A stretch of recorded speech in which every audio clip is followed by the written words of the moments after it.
Kau mau buat perbuatan maksiat? Iya, silakan. Cari tempat yang kira-kira engkau tak dilihat Allah. Oh, kalau begitu aku tak bisa. Okeylah, kalau begitu syarat yang kedua. Apa dia?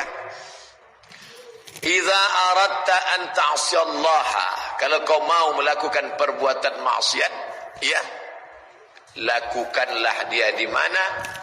La ta'sillaha fi ardih. La ta'sillaha fawqa ardih.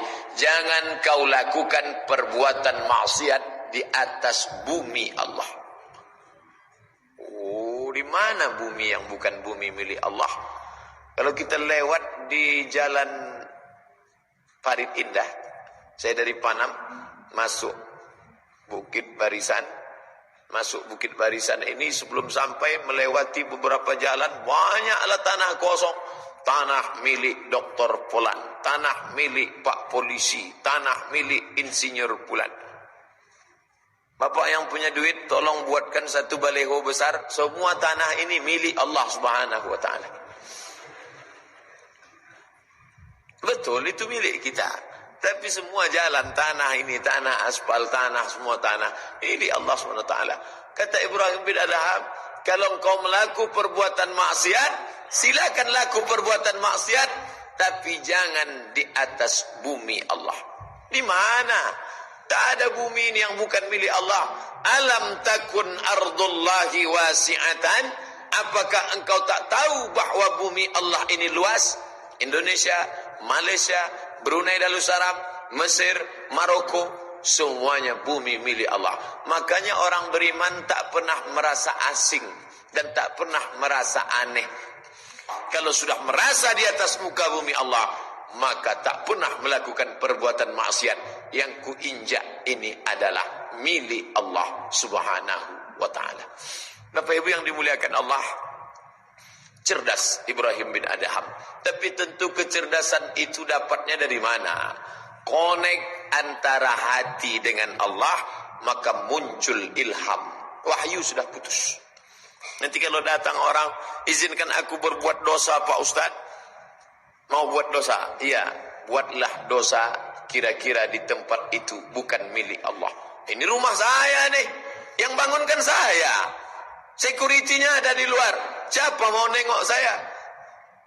Dibaca habis subuh sekali, habis solat subuh sebelum matahari terbit sekali, dibaca setelah solat asar tenggelam matahari.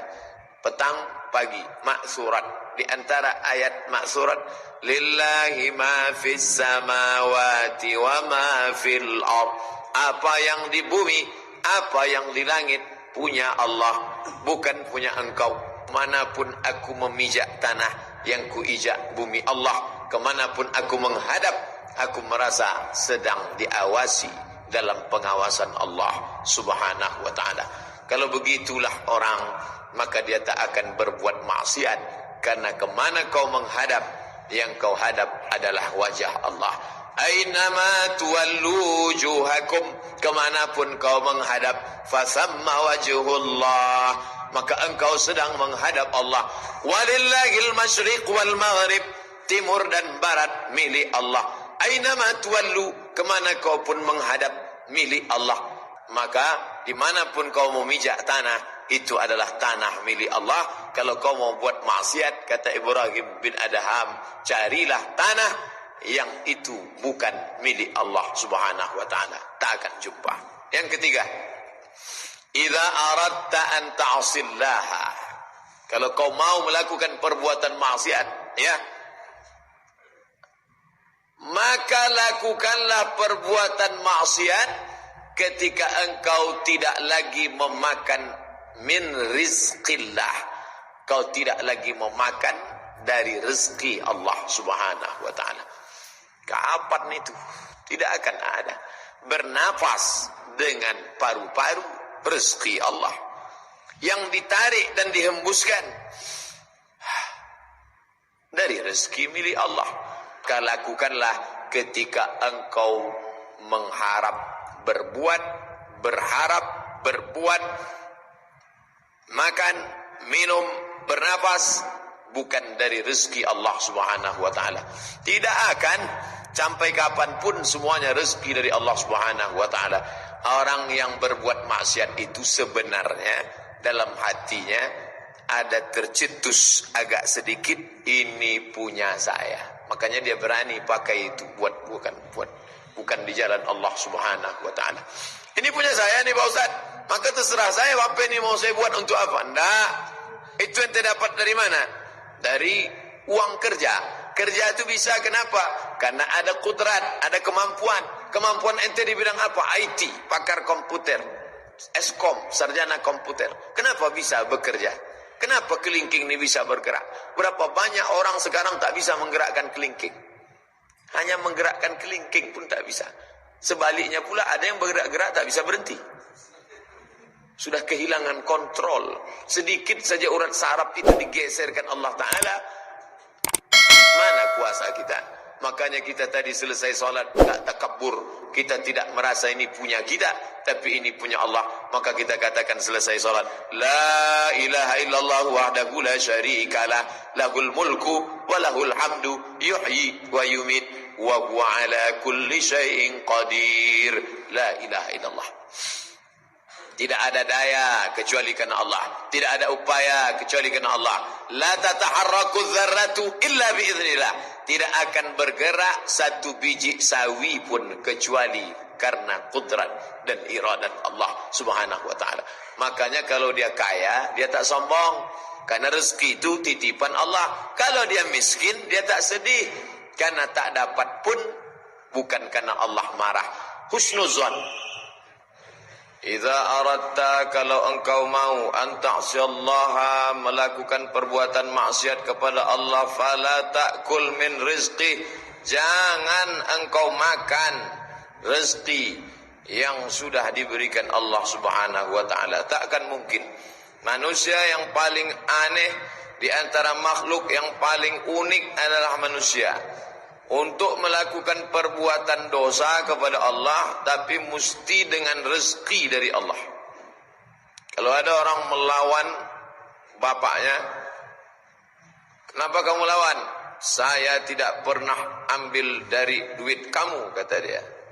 Ada yang lebih parah, makannya dari bapaknya, minumnya dari bapaknya, rumahnya dibuatkan bapaknya, kendaraannya diberi, subsidi hidupnya, nikahnya pun tetap juga melawan.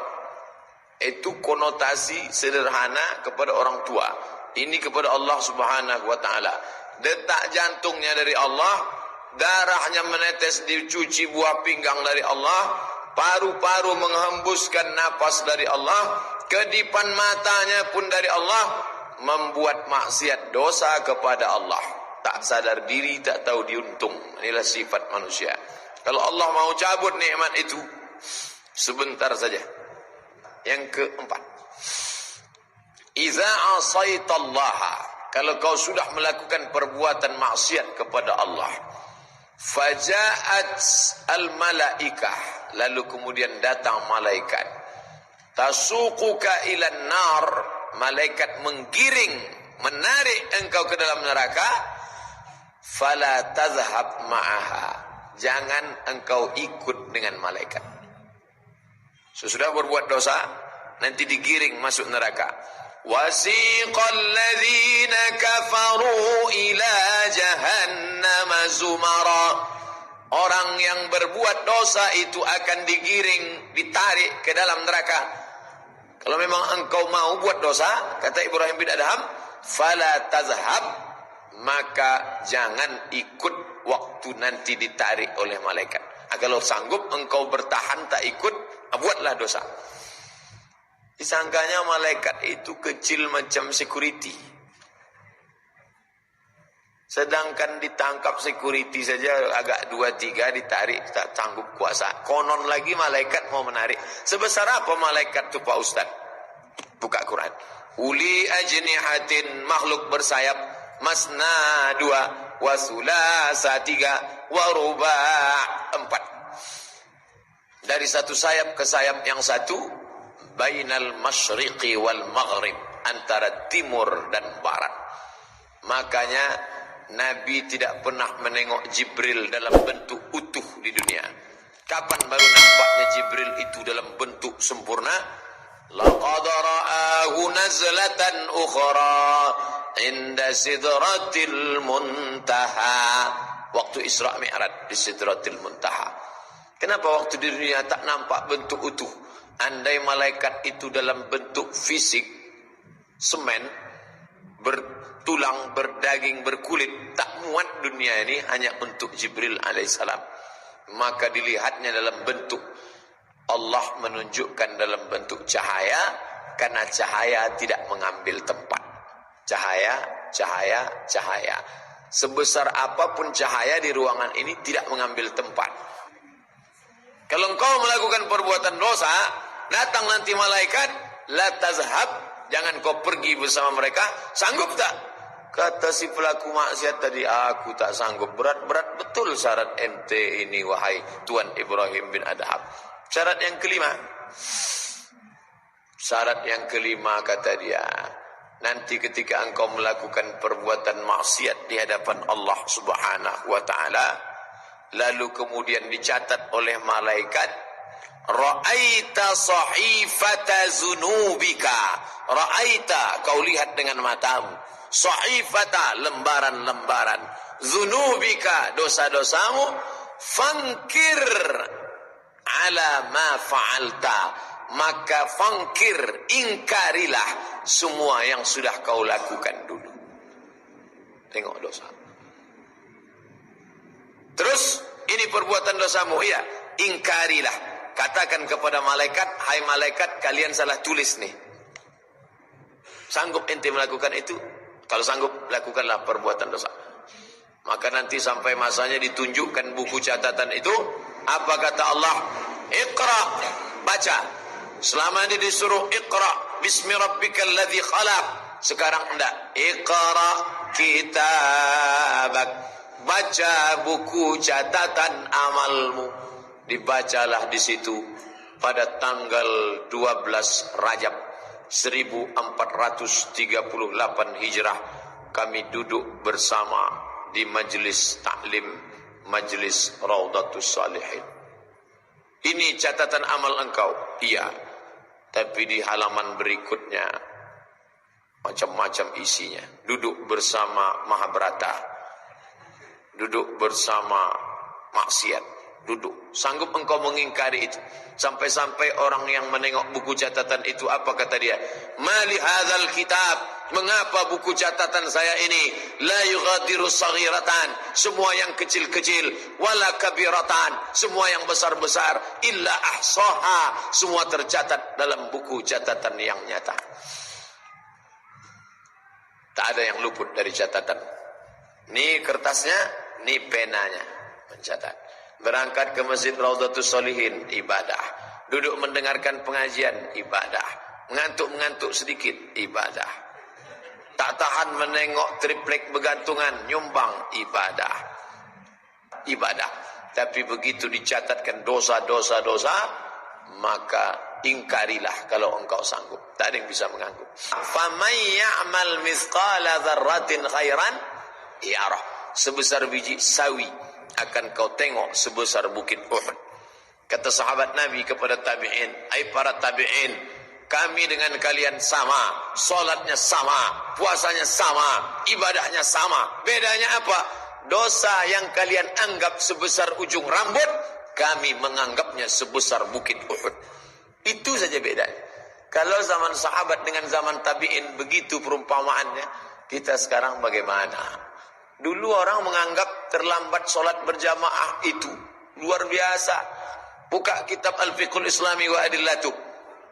Kalangan salaf, 3 abad pertama itu salaf. Abad 1, abad 2, abad 3 salaf. Kalau mereka tinggal takbiratul ihram, mereka berduka cita 7 hari 7 malam. Bersedih tinggal takbiratul ihram. Sekarang orang solat zuhur jam 3 lewat 10. Solat subuh jam 6 lewat 5. Takbiratul ihramnya bukan main kuat lagi. Di mana malunya kepada Allah? Ini bukan masalah dosa besar, dosa kecil yang dilakukan secara terus-menerus menjerumuskan orang. Orang tak pernah masuk ke dalam sumur tua karena nampaknya besar. Orang tak pernah masuk ke sungai Siak karena nampaknya besar. Tapi orang banyak jatuh terpeleset karena kerikil kecil dan karena kulit pisang. Karena dia anggap itu tidak berbahaya.